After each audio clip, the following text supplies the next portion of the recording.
नमस्कार मित्रों, मैं हूं दीपक कुमार। आज के अनुसंधान एकेडमी के इस YouTube चैनल में आपका हार्दिक स्वागत और अभिनंदन करता हूं। आज वार रविवार है, जिसमें आपको पूरा समय मिलता है कि आप अपने इस छुट्टी के समय का पूरा सदुपयोग करें।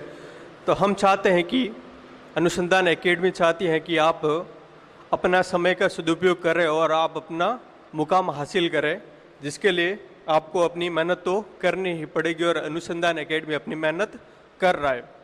तो आज कल थोड़ा क्या है, मैंने स्थिति और विस्तार बताया था, कल का थोड़ा टॉपिक बाकी रह गया था, भारत की स्थिति और विस्तार, जिसमें जैसे कि मैंने बताया था कि भारत के जो पड़ोसी देश हैं उनके साथ कितने कितने किलोमीटर की सीमाएं लगती हैं। तो उन सीमाएं लगने के साथ उसके बाद की एक बात रह गई थी कि भाई सीमाएं लग रही है तो भारत के कौन से राज्यों से, किस देश से कौन से राज्य टच में है।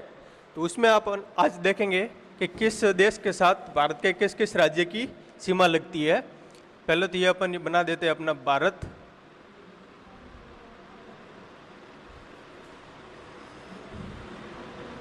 ये है अपना भारत देश, अपना भारत महान, ये है अपना भारत देश। तो पड़ोसी देश में पहला तो था ये, जैसे कि हो गया अपना नेपाल, ये हो गया भूटान, यहाँ पे हो गया म्यांमार, और यहाँ हो गया बांग्लादेश,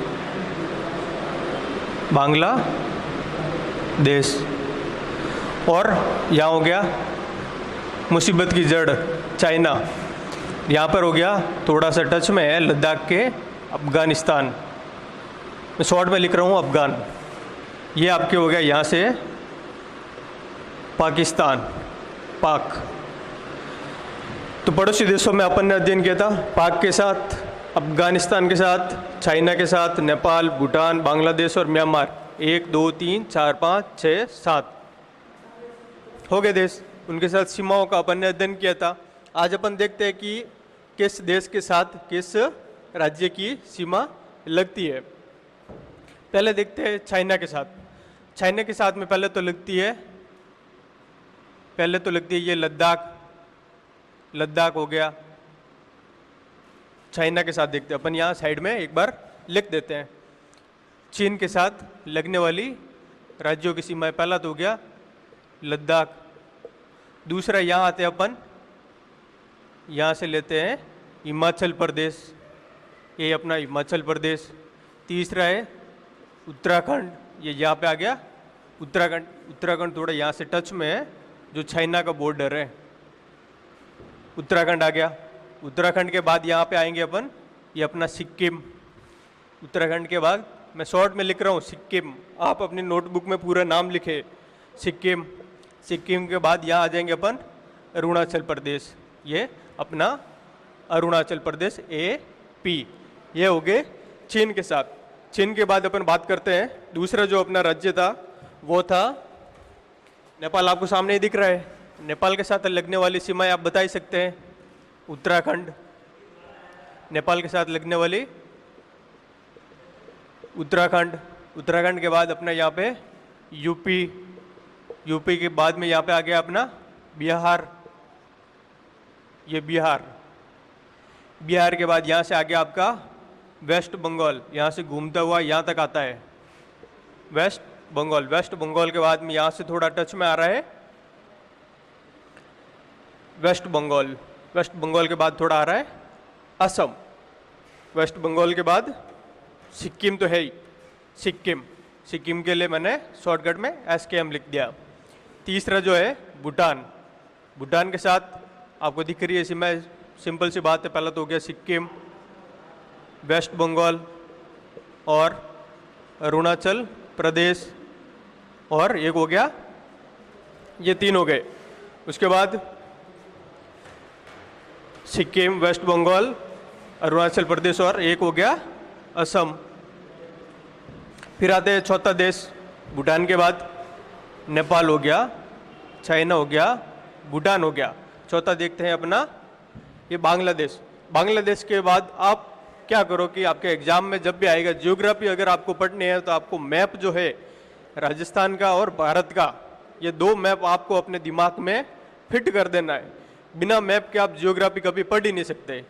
जो भी सवाल आएगा अगर आपके माइंड में मैप है तो आप तुरंत बता सकते हैं कि भूटान के साथ कौन कौन से राज्यों की सीमाएं लगती है। आपको पता होगा ये सिक्किम है, इसके बाद में यहाँ से ये अरुणाचल प्रदेश आ रहा है, यहाँ से ये असम आ रहा है, मेघालय तो नीचे पड़ जाता है, वेस्ट बंगाल की सीमा टच में है, ठीक है ना। तो इतना अगर आपको ध्यान में है तो आप अगर माइंड में है मैप तो आप ज्योग्राफी का कोई भी सवाल गलत नहीं कर सकते। सीमाओं से रिलेटेड उसके भौतिक, आर्थिक, सामाजिक आदि आधार पर जो भारत की विविधता है आप उनका अध्ययन उसके मैप के आधार पर कर सकते हैं। भूटान के बाद अपन देखते हैं चौथा बांग्लादेश। चौथा है बांग्लादेश। बांग्लादेश के साथ लगने वाली सीमाएं, यहाँ से पहला तो लेगो अपना ममता दीदी, वेस्ट बंगाल, दूसरा मेघालय, तीसरा त्रिपुरा, तीसरा वेस्ट बंगाल, मेघालय, त्रिपुरा, वेस्ट बंगाल, मेघालय, त्रिपुरा, असम, त्रिपुरा और असम। आप एक बार भारत का मैप लेके बैठना साथ में ताकि आपको ध्यान में रहे। फिर पांचवा हो गया, पांचवा देखते हैं, ये बांग्लादेश हो गया। पांचवा देखते हैं म्यांमार। म्यांमार के साथ किस किस राज्य की सीमा लगती है। अब म्यांमार के साथ देखो, आप ध्यान करो, यहाँ पे कौन सा स्टेट है, यहाँ पे कौन सा स्टेट है, यहाँ पे कौन सा है और यहाँ पे कौन सा है। आप भारत का मैप लेके बैठ जाओ और आप ध्यान में करो। पहला आएगा अरुणाचल प्रदेश, नागालैंड, मणिपुर और मिजोरम। यहाँ पे हो गया अरुणाचल प्रदेश, ये नागालैंड, तीसरा मणिपुर, ये आपका मणिपुर। चौथा हो गया अरुणाचल प्रदेश, नागालैंड, मणिपुर और मिजोरम। लास्ट में है मिजोरम, ये आपका मिजोरम। म्यांमार हो गया। अब 6 नंबर पे देखते हैं, फिर आता है अपना पाकिस्तान। अपना काहे का, किसी का नहीं, ये अपने बाप का भी नहीं है। तो पाकिस्तान के साथ लगने वाली गुजरात, राजस्थान, पंजाब, जम्मू एंड कश्मीर, 4 राज्यों से पाकिस्तान की सीमा लगती है। और एक लद्दाख जो है अपना, लद्दाख और जम्मू कश्मीर वर्तमान में क्या है, केंद्र शासित प्रदेश है, न कि ये राज्य है। अब देखते हैं अफगानिस्तान 7वां। अफगानों ने, भारतीय इतिहास पढ़ेंगे आप, अफगानों ने बहुत लूटमार करी हमारे भारत देश में। ये अफगानों के साथ में लगने वाली सीमा है लद्दाख की, या ऊपर की तरफ ये थोड़ा सा है, जो 106 किलोमीटर की सीमा अफगानिस्तान के साथ लगती है। और सबसे ज़्यादा लग रही है बांग्लादेश के साथ, 4096.6 किलोमीटर। ठीक है मित्रों, अभी ये हो गया। अभी स्थितियाँ विस्तार में ये थोड़ा सा बाकी रह गया था, ये अपन ने अभी करा दिया। और आज अभी दूसरा टॉपिक अपना शुरू करेंगे, भारत का भौतिक विभाजन। भारत जो है विविधताओं वाला देश है। एक बार मैं साफ कर लूँ, भारत जो है विविधताओं वाला देश है, जिसमें सामाजिक तौर पर, आर्थिक तौर पर, भौतिक तौर पर आदि तौर पर क्या है, विविधता है। यही भारत की पहचान है। भारत की क्या है, यही पहचान है विश्व में। इसीलिए तो भारत को विविधताओं में एकता वाला देश, विभिन्न संस्कृतियों वाला देश, एक भारत को उपमहाद्वीप माना जाता है कि भारत ऐसा देश है जिसमें कई देशों की संस्कृतियों के साथ साथ ऐसी विशेषताएं पाई जाती है जो भारत को एक विशिष्ट पहचान देती है। तो आज अपन शुरू करेंगे भारत की भौगोलिक विशेषताएं। आज का अपना टॉपिक है भारत की भौगोलिक नाम से ही आपको पता चल रहा है, भूगोल, भौतिक जो भू जमीन है उसके आधार पर, उसकी विस्तृति एक निश्चित एरिया है, उसकी स्थिति के आधार पर ये अपन विशेषताएं पढ़ेंगे। भारत की भौगोलिक विशेषताएं। पहली बात है आपको भारत के बारे में ज्ञान होना चाहिए कि भारत में क्या क्या है, क्या क्या नहीं है। जैसे भारत में बहुत कुछ है, जैसे कि पठार भी है, पहाड़ियाँ हैं, पहाड़ियाँ, पठार, मैदान है, पहाड़ियाँ, पठार, मैदान, और भी क्या है, पर्वत भी है। तो इन सब के आधार पर भारत को भौतिक तौर पर विभाजित किया गया है, जिसमें आपके मैदानी भाग का प्रतिशत है, सबसे ज़्यादा मैदान का है 43 पॉइंट कितना 2%। पर्वतीय भाग है, पहाड़ी भाग है और पठारी भाग है, जिसमें पठारी भाग है 27.7%, पहाड़ी भाग है 18.6%, और ये है पर्वतीय भाग 10.5%। ठीक है ना दोस्तों, ये विभाजन नहीं है, ये बल्कि एक सामान्य जानकारी है। विभाजन, भारत का विभाजन भौतिक तौर पर 5 भागों में किया गया है। कितने भागों में? 5 भागों में। वो 5 भागों के नाम क्या है? पहला है उत्तरी मैदानी प्रदेश, उत्तरी पर्वतीय प्रदेश, उत्तरी पर्वतीय प्रदेश। जैसे कि देखना, ये अपना छोटा सा भारत अभी बनाते हैं थोड़ा समझने के लिए। ये जो मैदानी भाग है यहाँ से लगाकर यहाँ तक, ये है 1 नंबर उत्तरी पर्वतीय प्रदेश। दूसरा है उत्तरी मैदानी प्रदेश, दूसरा है उत्तरी मैदानी प्रदेश। ये उत्तरी मैदानी प्रदेश। मैप में देखते हैं मैदानी प्रदेश कौन सा है। ये जो गंगा नदी यहाँ से निकल रही है, और ये जहाँ जहाँ ये नदियाँ निकल रही है, यहाँ पे ये जो मैदान है गंगा का मैदान, ये है मैदानी प्रदेश 2 नंबर का, उत्तरी मैदानी प्रदेश। तीसरा है प्रायद्वीपीय पठारी भाग, प्रायद्वीपीय पठारी भाग, प्रायद्वीपीय पठारी भाग या पठारी प्रदेश।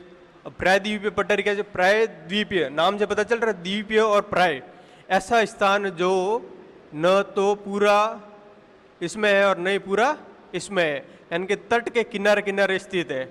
ये तट होगा और ये प्रायद्वीपीय पठारी भाग हो गया। अब इसमें जिसमें प्लेट्यू हो, प्लेट्यू यानी कि पठार हो, पठार भी हो, और द्वीप संबंधी जो है मैदानी भाग में जो नदियाँ चल रही हो, नदियाँ भी प्रायद्वीपीय क्षेत्र में चलती है। चौथा भाग है तटीय प्रदेश। चौथा भाग कौन सा है? तटीय प्रदेश। नाम से पता चल रहा है तट वाले क्षेत्र। ये जो समुद्र के किनारे किनारे वाला तट क्षेत्र है, ये 4 नंबर का हो गया अपना तटीय प्रदेश। 5वां हो गया द्वीपीय प्रदेश। 5वां क्या हो गया? द्वीपीय प्रदेश। द्वीपीय प्रदेश ये हो गया, ये अंडमान निकोबार, अंडमान एंड निकोबार, ये हो गया अपना लक्षद्वीप। ठीक है ना, ये हो गए 5 नंबर पे। पहला जो ऊपरी तरफ है हिमालय वाला क्षेत्र, उत्तरी पर्वतीय प्रदेश। दूसरा मैदानी भाग है गंगा वाला, उत्तरी मैदानी प्रदेश। तीसरा पठारी भाग है, पर्वतीय भाग है, प्रायद्वीपीय पठारी प्रदेश बोलते हैं इसे। ये तीसरा हो गया, जिसमें एमपी आ रहा है, राजस्थान का छोटा भाग आ रहा है, महाराष्ट्र आ रहा है, इसमें कर्नाटक आ रहा है, केरल आ रहा है थोड़ा, यहाँ तमिलनाडु, आंध्रा, तेलंगाना, छत्तीसगढ़, झारखंड, बिहार का छोटा भाग आ रहा है, उड़ीसा आ रहा है ना। बट ये तटीय मैदानी भाग के साथ साथ प्रायद्वीपीय पठारी प्रदेश के भी भाग है। चौथा होगा तटीय प्रदेश। ये तटीय प्रदेश है जो समुद्र के किनारे किनारे स्थित है। ये गुजरात वाला क्षेत्र आ गया इसमें पूरा, है ना। 5वां हो गया द्वीपीय प्रदेश। ये 5 भागों में भौगोलिक विभाजन किया गया है। आप इसको एक बार अपनी नोटबुक में साथ ही साथ में नोट करते जाए। अभी देखते हैं इसका विस्तार से अध्ययन करेंगे अपन। टॉपिक आपने उतार लिया भारत की भौगोलिक विशेषताएं, और भारत को भौगोलिक तौर पर 5 भागों में विभाजित किया गया है। अरे ये अड़ गए। 5 भागों में विभाजित किया गया है, जिसमें पहला उत्तरी पर्वतीय प्रदेश, पहला उत्तरी पर्वतीय प्रदेश, दूसरा हो गया उत्तरी मैदानी, तीसरा प्रायद्वीपीय, एक बार मैं यूँ ही लिख रहा हूँ ताकि आपको ध्यान में रहे, नज़र में रहे, चौथा तटीय, पांचवा द्वीपीय, है ना, ये पांचों है। अभी अपन विस्तार से अध्ययन करते हैं उत्तरी पर्वतीय प्रदेश का। पहला उत्तरी पर्वतीय प्रदेश, जैसे कि आपको मैप से ही पता चल रहा है, मैप से ही आपको पता चल रहा है कि भाई उत्तरी पर्वतीय प्रदेश कहाँ पे होगा। ये नेपाल होगा, ये सिक्किम होगा और ये यहाँ तक होगा। ये जो प्रदेश आपको दिख रहा है, ये पर्वत जो है, कौन सा पर्वत है? हिमालय पर्वत बोले तो आप मानो उत्तरी पर्वतीय प्रदेश मतलब कि हिमालय प्रदेश, हिमालय जो पर्वत है वो ही उत्तरी पर्वतीय प्रदेश कहलाता है। इसके बारे में देखते हैं, इसका निर्माण कैसे हुआ, किस प्रकार का पर्वत है, क्या क्या इसकी विशेषता है, क्या इसमें भौगोलिक तौर पर क्या विशेषता है, इसमें क्या क्या है और इसका निर्माण कैसे हुआ, इसमें कौन सा हिमनद पाया जाता है। उत्तरी पर्वतीय प्रदेश, इसका निर्माण देखते हैं। इसका निर्माण इंडो ऑस्ट्रेलियन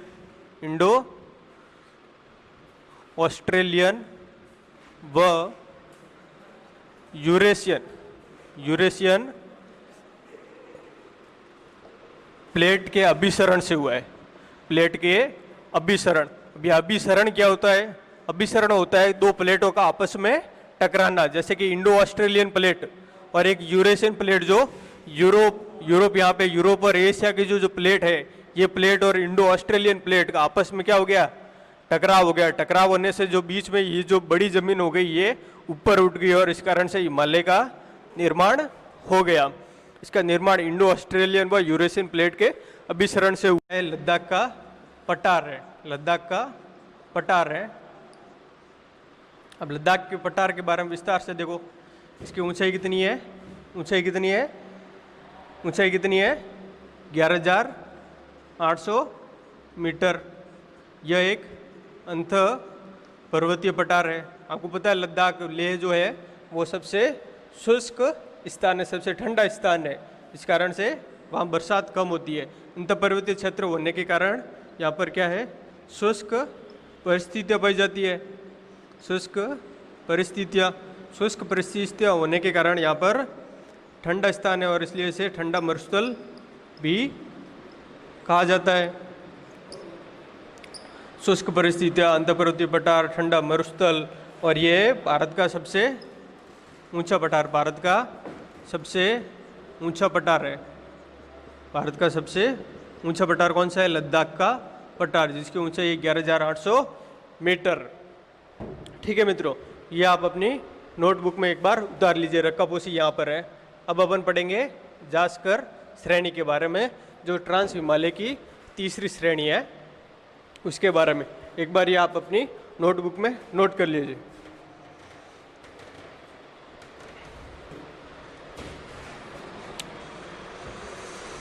मिटा दो भी लद्दाख श्रेणी, थोड़ा बहुत आगे बढ़ लिया। अब लद्दाख श्रेणी और काराकोरम श्रेणी के मध्य में क्या है? लद्दाख का पठार है। अब लद्दाख का पठार जिसकी ऊंचाई है 11,800 मीटर, भारत का सबसे ऊंचा पठार है और यह अंतर्पर्वतीय पठार है और यहाँ पर शुष्क परिस्थितियाँ पाई जाती है, जिस कारण से यहाँ पर ठंडा मरुस्थल स्थित है। अब पढ़ते हैं तीसरी श्रेणी। तीसरी श्रेणी है जास्कर। यह उत्तरी पर्वतीय प्रदेश की दक्षिणतम श्रेणी है। उत्तरी पर्वतीय प्रदेश, या यूँ कहे तो ट्रांस हिमालय की, किसकी? ट्रांस हिमालय की। ट्रांस हिमालय लिखो आप, ये छोड़ दो। ट्रांस हिमालय की दक्षिणतम श्रेणी। अब इसमें देखो, जास्कर लद्दाख श्रेणी व जास्कर श्रेणी के बीच, श्रेणी के मध्य क्या स्थित है? सिंधु घाटी नाम सुना आपने? बचपन से पढ़ते आ रहे हैं, छठी से शुरू हो जाता है सिंधु घाटी सभ्यता, सिंधु घाटी सभ्यता। तो सिंधु नदी घाटी क्षेत्र स्थित है किसके बीच में? सिंधु नदी घाटी क्षेत्र किसके बीच में है? लद्दाख श्रेणी और जास्कर श्रेणी के मध्य सिंधु नदी घाटी क्षेत्र स्थित है। ये हो गया आज का अपना ट्रांस हिमालय वाला क्लियर।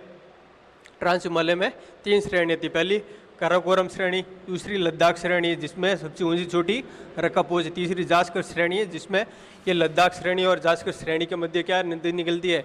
सिंधु नदी घाटी स्थित है। यहाँ पर सिंधु नदी घाटी स्थित है,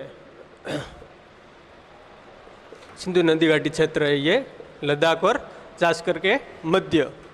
ये एक बार अपन साफ कर देते हैं और आप अपनी नोटबुक में उतार लीजिए और तुरंत इसको एक बार रिवाइज कर लीजिए। इसके बाद अपन पढ़ेंगे उत्तरी पर्वतीय प्रदेश की 3 भाग बताए, जिसमें पहला था ट्रांस, दूसरा है मुख्य हिमालय।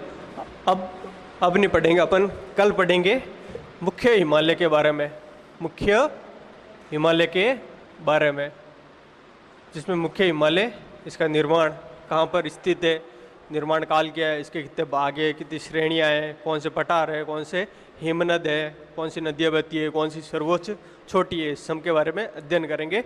धन्यवाद।